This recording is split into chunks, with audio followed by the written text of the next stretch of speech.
What's going on, Rare community? Welcome to day 18. Had to double check that one real fast. Day 18 of the Rosary and Real Estate 21 Day Challenge. We are going into our first female advocate for the Rosary that we are going to cover, and she is a big one, a very, very big one. And believe it or not, she actually didn't die that long ago. It's only been 20 years since she's passed away. So I'm very excited to kick it off. But before we do that, I just got to once again reiterate a few things here. If you are listening to this on the Frankie D'Astoli show, I am so appreciative of you. I want you to know how appreciative I am.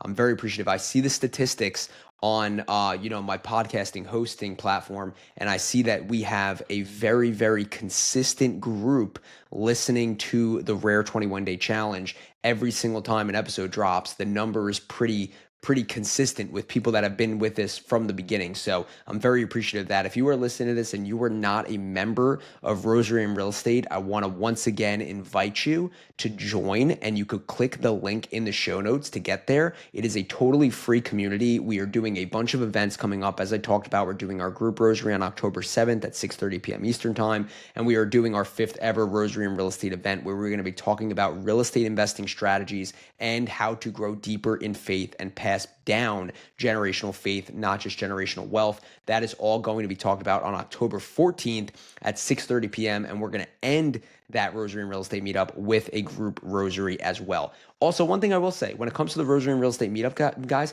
I do a bunch of giveaways. We raise money for a charity. There's so many cool things that happen just within that, hour and a half, hour and 45 minutes.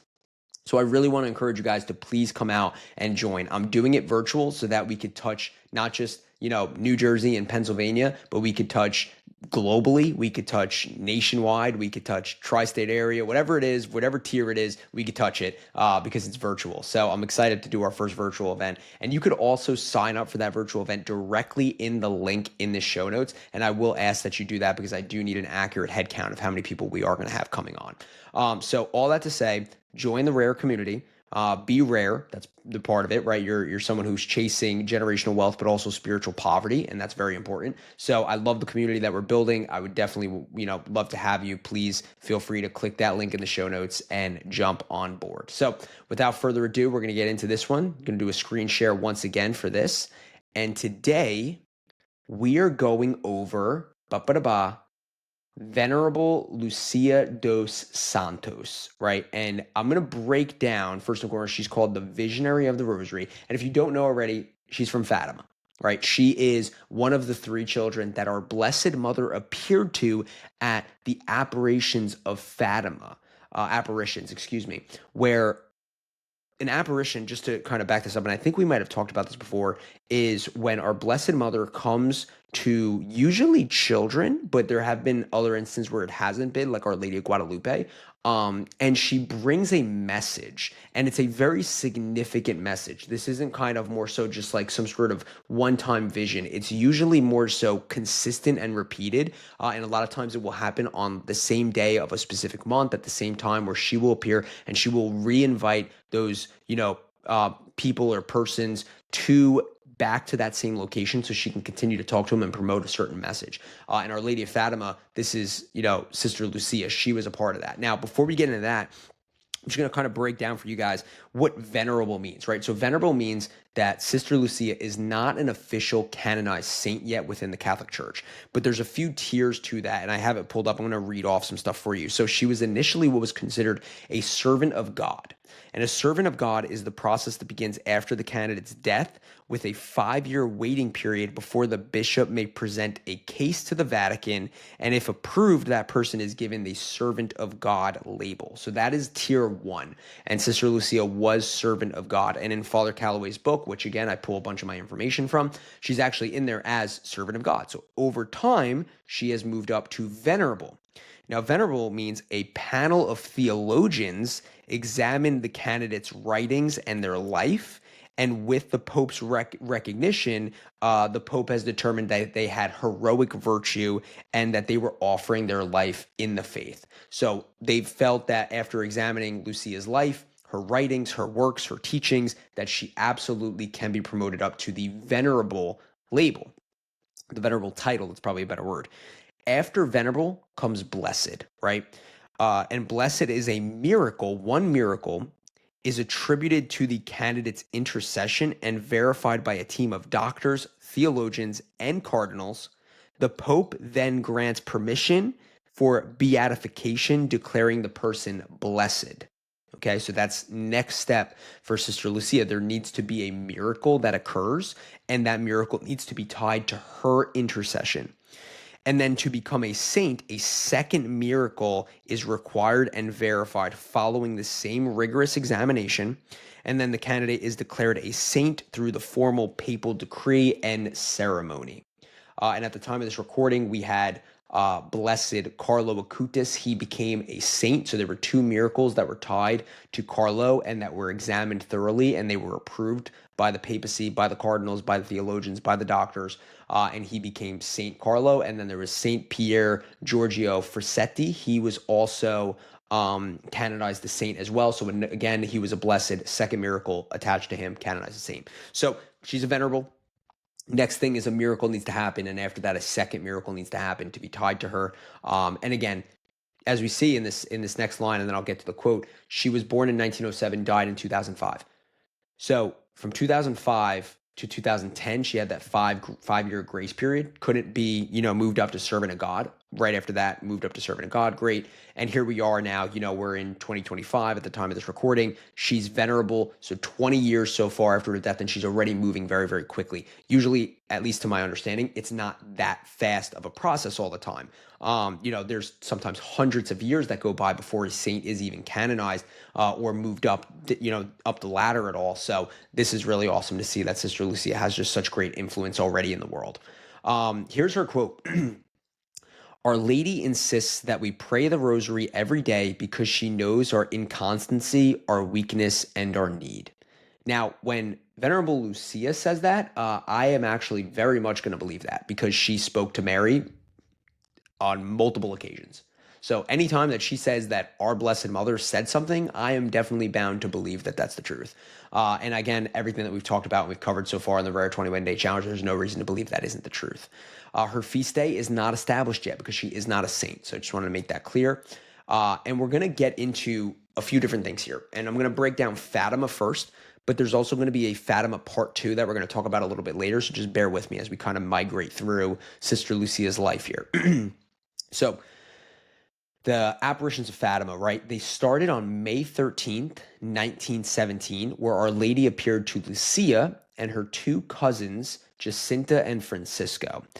Mary appeared to 3 children from May to October every 13th day of the month, except in August, because the children were locked up, right? So as all this was going on, there was obviously a lot of turmoil. People were getting crazy, and they thought, these kids were crazy, and they locked them up for specific reasons. And because of that, Our Lady couldn't see them on the 13th, so she appeared a few days later when they got out of jail and ran over to where she was appearing to them. This is all happening in Portugal, by the way. On October 13th, 1917, the miracle of the sun occurred. And again, I'm not going to be able to do this justice in my, delivery on this. So by all means, feel free to look this up. But on October 13th, 1917, there were 70,000 people, over 70,000 people in this area in Fatima in Portugal, going with, Lucia, Jacinta, Francisco to be in the presence of Mary appearing to these 3 children. And as this was all going on, they look up at the sun, and the sun in the sky was seen to be dancing. It was moving. It was kind of, from what I understand, really chaotic. It seemed like it was being launched at Earth at first and then was flying back and forth in the sky. Again, you should look it up and get a little bit more, kind of in-depth analysis on what was happening there. But it was insane from what I'm, obviously hearing and from what we were telling, and more than 70,000 people witnessed this. Which led to obviously massive conversion and all the things that come with that as well. This apparition was based on mainly peace, penance, and the rosary. So we're going to come back to Fatima in a little bit, but I'm going to just talk a little bit more about Sister Lucia. So her visions continue, right? It doesn't stop here. So after this is over, after the miracle of the sun, those, times of her seeing Mary are no longer there. That was where the apparitions kind of ended. But Lucia joined the Dorinthian convert in Spain. I think I'm pronouncing that right. And she received another apparition on December 10th, 1925, which outlined the five first Saturday's devotion and began to spread the word on that. So this is another devotion to our Blessed Mother, and a big part of that devotion is praying the rosary and meditating on that for at least 15 minutes, meditating on its mysteries, which I find also very significant because as we talked about yesterday, we talked about Maximilian Kolbe, and we talked about how he was very much promoting to pray 5 decades of the rosary. And what have we been saying this entire time of making Rosary in Real Estate, the challenge, the 21-day challenge, a thing? We've been saying that the rosary is going to take you 15 to 20 minutes and that you should pray it every day and you should meditate on its mysteries. This is all, guys, this is all built in. This is not just, myself telling you this. This is coming from our Blessed Mother. It's coming from Venerable Lucia. It's coming from St. Maximilian Kolbe. It's coming from St. Louis de Montfort. All of these saints are highly, very, very sophisticated when it comes to the rosary and how to actually give great devotion to Mary. And they're telling you to pray it and to meditate on it for 15 to 20 minutes. So again, just more backing of why you should be praying your rosary every single day. Soon later, after that, she became a Carmelite nun where her prayer life intensified significantly. Carmelite nuns, from what I know, and I've actually watched a documentary on them not too long ago. My wife, Christina, had it on. They are locked in a convent and they don't interact with anyone. They don't see their family. It is basically they are there and they're in a state of prayer throughout basically their entire day. It seems like it's truly the most intensified prayer sessions of all time, and that's their life. It's not like they go there for the weekend and then they come out. They're in there full time. And again, I'm not going to act here like I know everything about Carmelite nuns, but what I know is it's legit. The prayer life is legit. The adoration towards the Eucharist is legit. It's top of the line. So Sister Lucia became a Carmelite nun. We see that as we look back on her life story, that there's a lot of rosary roots in there as well. So she came from a family who prayed the rosary together daily during the month of May. And I have every reason to believe that they prayed it daily, not just the month of May. That is what I read. So that's what I put in here. I didn't want to put anything that absolutely wasn't true. But I have no reason, especially if our Blessed Mother is telling you pray the rosary every day, there's no way that even after the apparitions, that she wasn't praying it every single day. This is one of the craziest stories that I think I've heard.